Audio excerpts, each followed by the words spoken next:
James, hey, congratulations on your new documentary, Antidote. Thank you so much. More of a congratulations being showcased at this year's Tribeca Film Festival. How does it feel for you? Very excited. I mean, it's very odd because we've been working on this film in such secrecy for so long that it feels very counterintuitive to suddenly be about to show it to a theatre full of people. But yeah, we're excited to show it. Most excellent. So tell us, what sparked you to make this documentary Antidote in the first place? So I have a long-standing kind of fascination with Russia. I've lived there, I speak Russian, and I've wanted to make a film about Putin's assassinations for actually quite a long time and tried to do it like 4 or 5 years ago, but it was very hard to like stand up some of these allegations. And then Bellingcat showed up and just almost like by magic managed to pinpoint like who the assassins were how they traveled, how they carried out the poisonings. And so when a couple of years ago, they got in touch with a company called Passion based in London to say, we want to make this film. It felt like fate, it was something I'd wanted to make for so long. And it felt like something really important to understand how Putin really operates.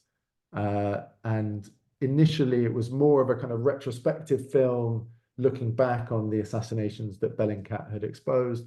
And as the world after the invasion of Ukraine was changing so quickly and the way he operated was changing, we needed to kind of adjust with current events and make it more of a like ongoing story of people who were standing up to Putin and what they were sacrificing along the way. Now, I have to ask because a lot of people will probably bring this up with that famous documentary Navalny. So when you initiated this, was this before or after that documentary? Do you know? Do you remember? Yeah, so that documentary had come out. It hadn't won an Oscar at that point, but it had come out.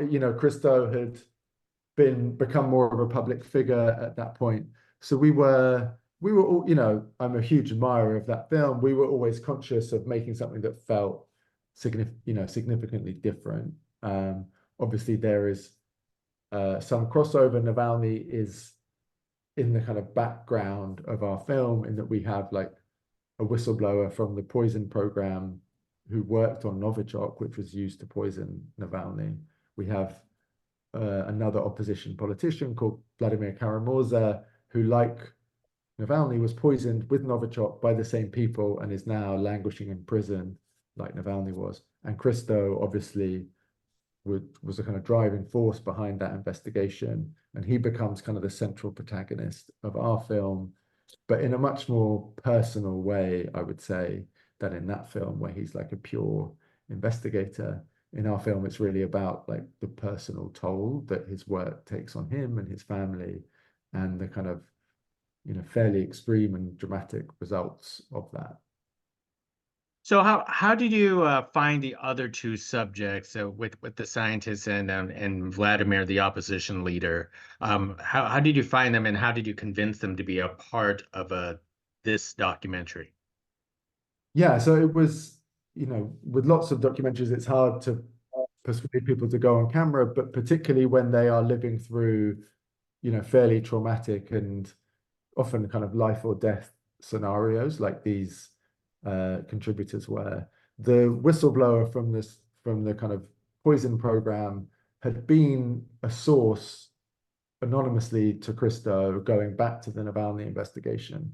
So one of our first conversations with Christo, he said, we've got this scientist that we need to help escape from Russia so that he can speak freely about what he knows, but we need to get him out, and then he needs to get his family out. So the first thing I filmed was this scientist pretty much running across the border to get into the free world, and immediately, he and I had a very close bond, but it became clear to me that we didn't just want to focus on his backstory and kind of his testimony about the poison program, but it was interesting to me that he was risking so much, so I wanted to kind of live in his footsteps a bit, albeit he's a kind of morally complex character given what he'd been doing before, but to understand the risk to himself and his family of doing what he was doing and to kind of live that in the present moment a bit more.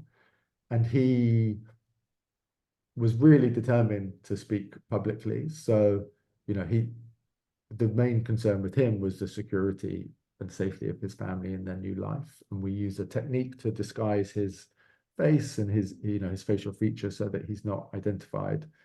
And then with Vladimir Karamurza, who is now sentenced to 25 years in prison, is in a Siberian gulag.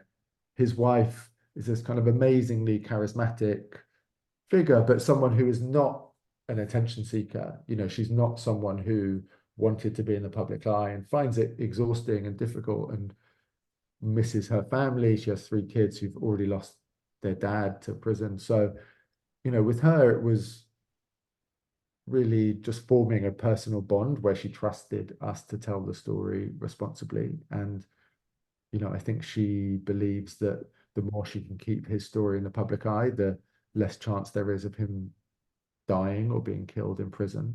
So it was a close bond we had over a long period. And then with Christo, he was, put in an unusual position for investigative journalists of having to talk about themselves and their family and what they were going through. So that was, again, about the time we spent with him and the personal bond he and I had, so that in his moments of real trauma and, terrible things happening to him, he was open and willing to talk on camera.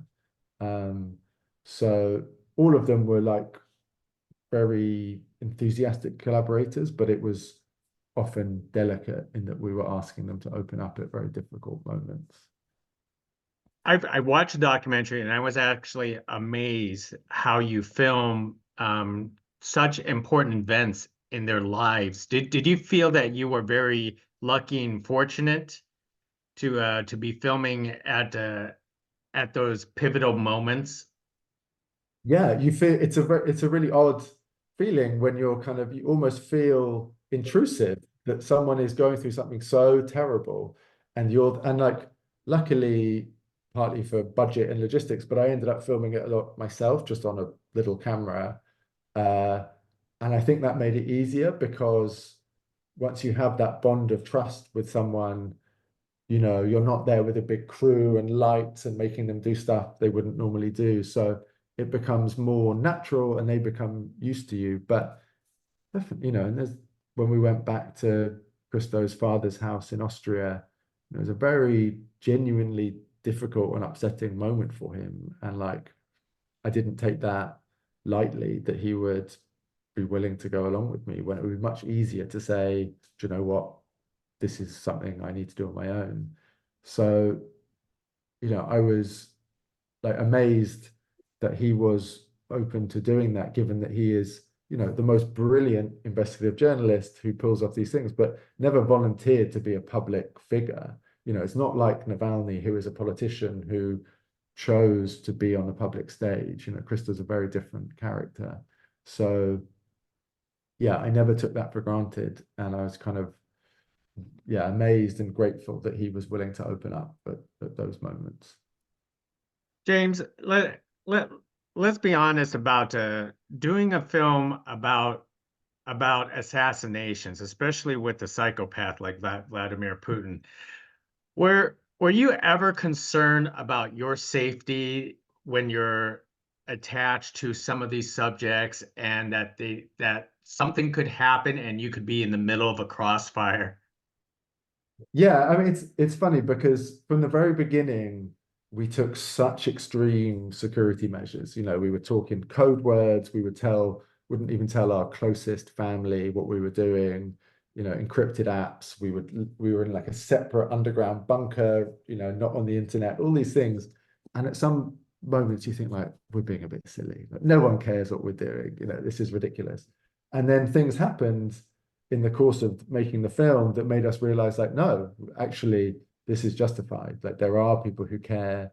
There are people who will do surveillance on, people involved in the film, will try to find out what we're up to. And so that all felt very real, and that was chilling. Lots of us have young families, and so uh, we were very conscious of that, and it was scary to some extent. And I think the way that Putin operates now, like partly because of Bellingcat's great work and partly because of the war in Ukraine, but it's harder for Russian agents to operate abroad. But they've started just hiring local criminals more, which makes the threat much harder to predict and understand. So, it's something that we took seriously, and I'm glad that we did. And with the release of the film coming up, it's something that we'll continue to be conscious of, definitely. Most definitely. Absolutely. Tell us about using animation to fill in some parts of the story for your documentary.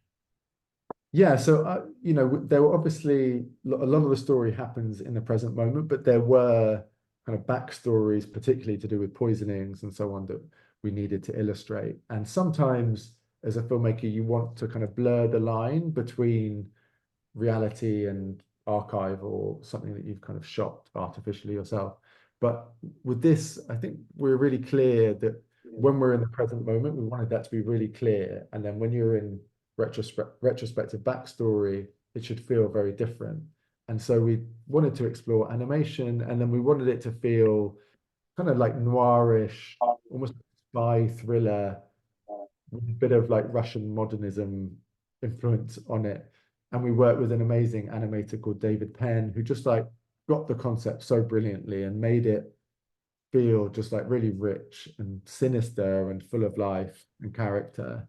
And I think like, a film about like Russian assassinations could be like quite dense and heavy and like hard work to watch, but we wanted this to feel, like something people wanted to watch and understand. What, like, no doubt it's dark, but we wanted it to have an appeal. And so like the animation felt like part of that to make this film kind of accessible, and a good watch. Absolutely. And what we know what happened with Vladimir, but for Christo and the scientists themselves are they safe? Are they here in the United States or probably not in Europe? Yeah, so Christo is living in New York at the moment, which he's told is the safest place for him. We've it traditionally or historically, an assassination in on American soil is a red line that Russia hasn't crossed. And that is still his advice from American law enforcement. But I think the frightening thing is that Putin's actions are unprecedented. Every month there's like a new escalation.